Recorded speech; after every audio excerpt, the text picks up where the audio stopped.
De mémoire de vieille lionne, jamais pareille sécheresse ne s'était abattue sur la région et n'avait chassé de la plaine ses habitants. La rivière Roa a soif.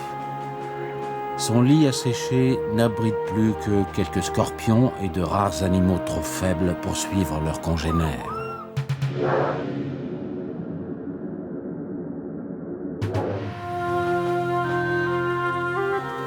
Ces femelles koudous ont longtemps attendu un signe du ciel, quelques gouttes providentielles. Elles ont finalement dû se résoudre à rejoindre les colonnes d'Impala, parties en quête du précieux liquide. Probablement guidés par un instinct séculaire, les herbivores remontent la rivière en amont vers sa source.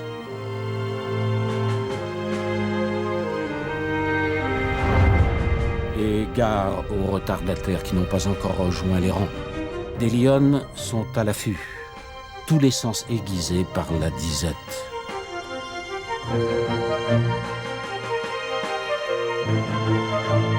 La cible est un cob à croissant. L'animal fatigué est terriblement vulnérable dans ces hautes herbes où la visibilité est quasiment nulle.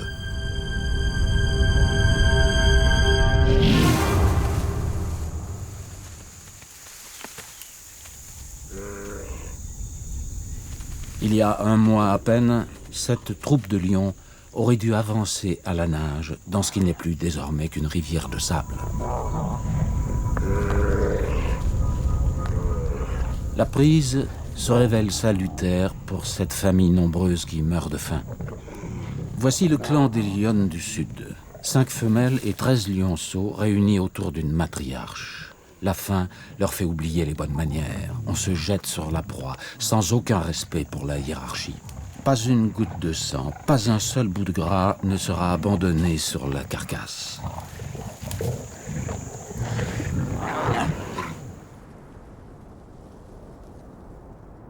Les jours défilent et la savane réclame toujours au ciel sa ration de pluie en vain.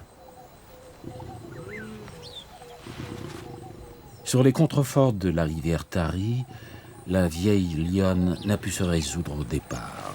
Ses sœurs, ses filles et leurs petits sont exsangues. Mais la matriarche tient à ce poste de guet si chèrement gagné dans le passé. Les lionceaux manifestent leur impatience. Depuis bientôt une semaine, les estomacs sont vides. Les petits ont faim et soif. Leur mère ne peut leur offrir que quelques câlins réconfortants. Les fauves n'ont pas encore mesuré les répercussions de la pénurie d'eau. Junior, l'un des 3 petits derniers de la troupe, en est le plus affecté. Ce lionceau est encore fragile. Si son clan ne se met pas rapidement en route, il n'aura plus la force de suivre. Il mourra. Une autre journée s'achève sans promesse de pluie. Le Vervet se souvient peut-être de cette époque où la rivière Roa coulait à flot, où la vie foisonnait.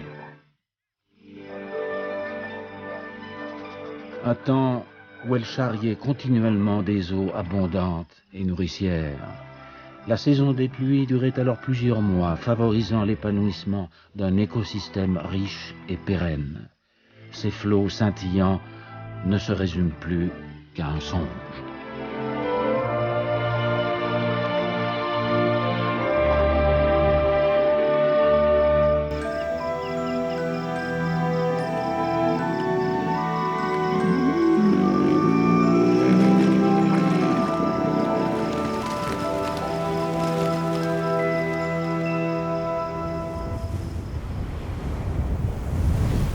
Chaleur, aridité, poussière. En quelques heures, ces bourrasques ont définitivement dispersé les proies et anéanti tout espoir de nouveaux repas pour le clan des lionnes.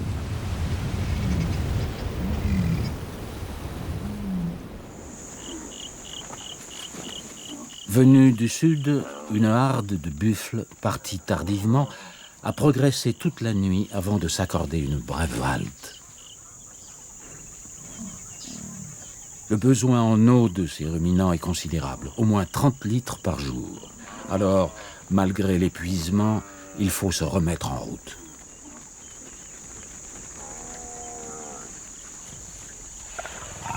Un léger frémissement parcourt le territoire des lionnes, inhabituel, presque imperceptible, et pourtant suffisant pour réveiller la troupe engourdie.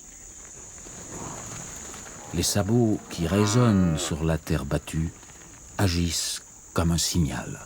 Il est temps de partir, de suivre cette masse de viande.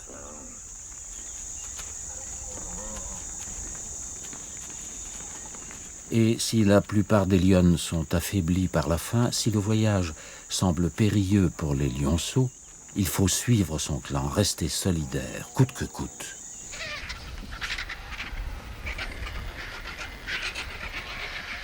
Dans le bush, la mort frappe en permanence. Trahi par de sombres messagers, capables de débusquer une dépouille à plusieurs kilomètres de distance. La victime est une jeune girafe morte de soif. Vautours et chacals se disputent chaque fragment de peau et de chair jusqu'aux entrailles. La concurrence est rude. Le vautour est une véritable machine à nettoyer les carcasses.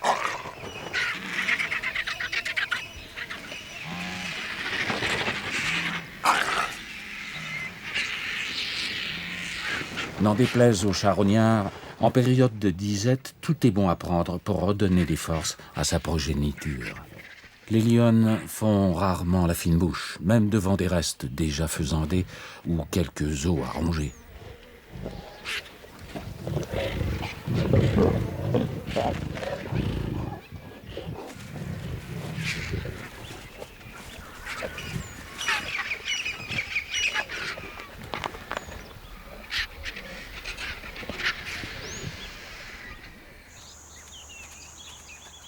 Avec la sécheresse, le léopard a dû lui aussi rompre avec ses habitudes.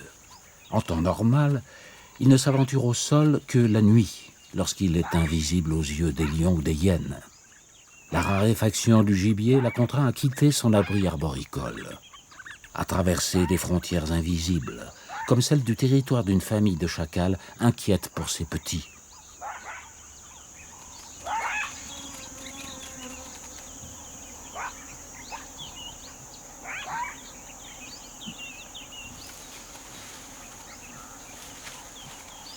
Le léopard ne craint pas ses rôdeurs, mais il pourrait contrarier ses plans.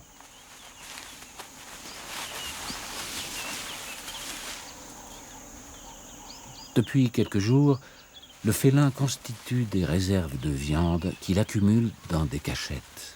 Cet impala, tué à l'aube, est bien trop lourd pour être mis à l'abri dans un arbre. Il faut pourtant le protéger des rôdeurs qui le suivent pas à pas.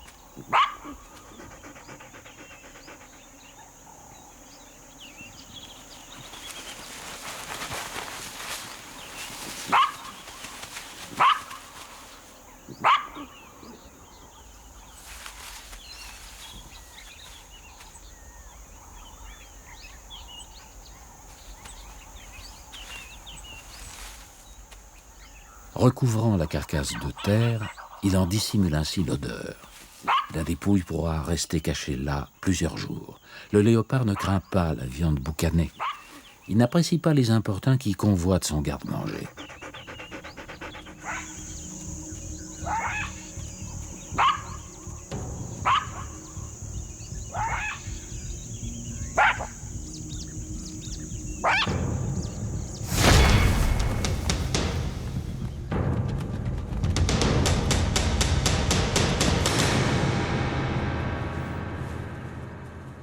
Cette saison, la compétition est rude pour les petits prédateurs. Une journée s'achève. À Iringa, survivre est devenu une épreuve. Dans sa migration, la harde de ruminants doit traverser le territoire des lionnes du Nord. Le buffle est considéré comme l'un des animaux les plus imprévisibles et les plus dangereux d'Afrique.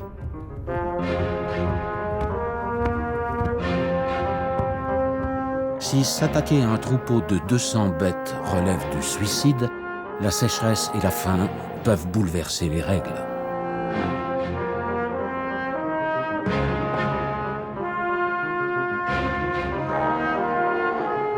La lionne n'est pas prête à lâcher 7 tonnes de muscles. Mais l'adversaire est coriace et le renfort indispensable.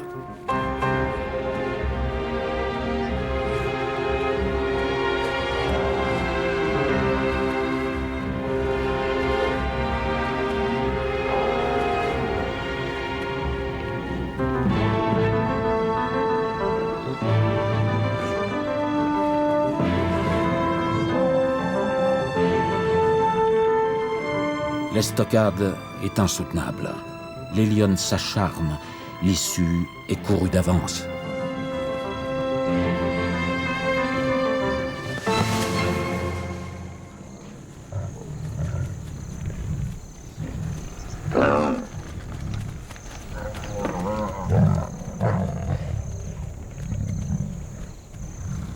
En plein désarroi, les buffles que l'attaque avait séparés se rebiffent. Ultime tentative désespérée, utopique.